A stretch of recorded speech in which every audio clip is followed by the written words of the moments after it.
मसलन drama serial के लिए आने वाली किस्तें बहुत ही इंटरेस्टिंग होने वाली हैं। आखिरकार बेचारा कबीर खान किस तरह मर जाता है। कबीर को तो अंदाज़ा भी नहीं होता कि जिस रिया पे वो इतना भरोसा कर बैठा है, उस पे इतना एतबार कर बैठा है, आखिर वो उसके साथ करने क्या वाली है। रिया खान जब कबीर से कहती है कि कबीर मैं तुम्हारी खातिर अपनी जान की परवाह भी ना करूँ, अब तो ये बातें करने का खैर वक्त नहीं है, क्योंकि तुमने तो अपनी आंखों से देख लिया था ना कि जब आपा ने तुम्हें गोली मारी तो मैं तुम्हारे आगे आ गई। अब तो तुम्हें यकीन आ गया होगा कि मैं तुमसे कितनी मोहब्बत करती हूँ। कबीर पहले कहता है कि हाँ रिया, मुझे पूरा यकीन है तुम पे, लेकिन जब रिया वहाँ से चली जाती है तो फिर वो हंसती है, कहती है कि कबीर तुम कितने पागल हो, आपा को तो मैंने ही कहा कि वो कबीर पे ऐसे गन रख दें और अचानक से मैं आ जाऊँगी और कबीर के आगे आ जाऊँगी और कबीर का एतबार हासिल कर लूँगी। खैर कबीर को ये बातों का बिल्कुल भी इल्म नहीं होता, वो तो अंधी मोहब्बत कर बैठा है रिया खान से।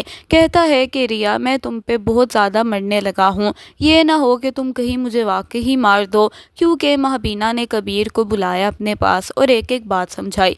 महाबीना ने कहा कि देखो कबीर, जिस रिया को तुम यहाँ पे ले आए हो, जिस रिया पे तुम इतना एतबार कर बैठे हो, तुम जानते हो कि वो क्या क्या कर सकती है तुम्हारे साथ।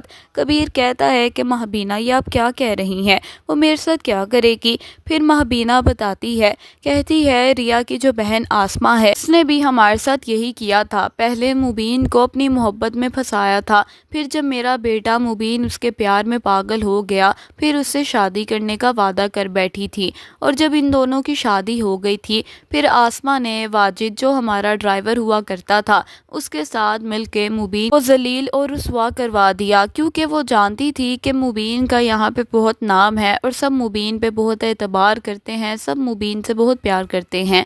लेकिन आसमा सिर्फ उसको जलील करवाना चाहती थी क्योंकि वो अपने बाप का बदला लेना चाहती थी।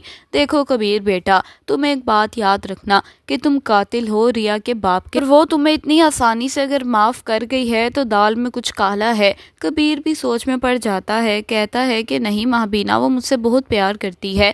खैर आप ये बातें छोड़ दें, अब बस कर दें, हम बहुत ज़्यादा खुश हैं, आप भी खुश रहा करें। महाबीना कहती है कि कबीर मेरी ज़िंदगी बहुत थोड़ी है बेटा, आज मैं यहाँ तुम्हारे सामने हूँ तो कल नहीं होंगी, लेकिन एक बात याद रखना, आसमा और रिया दोनों बहनें हैं, इन दोनों ने मिलकर तुम्हें बर्बाद करने का फ़ैसला कर लिया है और अभी तो तुम्हें मेरी बातें समझ नहीं आएंगी। तुम कहोगे कि महाबीना झूठ बोल रही हैं, महाबीना को तो आदत पड़ गई है रिया के ख़िलाफ़ होने की, लेकिन ऐसी बात नहीं है, तुम एक दिन पछताओगे ज़रूर। कबीर कहता है कि महाबीना खामोश हो जाए, मुझे आपकी बातें बिल्कुल समझ नहीं आती, आप रिया के क्यों इतने खिलाफ हो गई हैं। वो आपके बारे में इतनी अच्छी अच्छी बातें करती है, वो आपको अपनी माँ जैसी समझती है, लेकिन एक आप हैं कि जब मैं आपके पास आ जाऊँ तो रिया की बुराइयाँ ही सुनता रहता हूँ, और जब मैं रिया के पास जाता हूँ तो आपकी अच्छाइयाँ सुनता रहता हूँ। इसका यही मतलब है कि रिया आपको पसंद करती है, रिया आपको अपनी माँ समझती है, लेकिन आप उसको अपनी बेटी नहीं समझती। महाबीना कहती है मैं मर भी जाऊंगी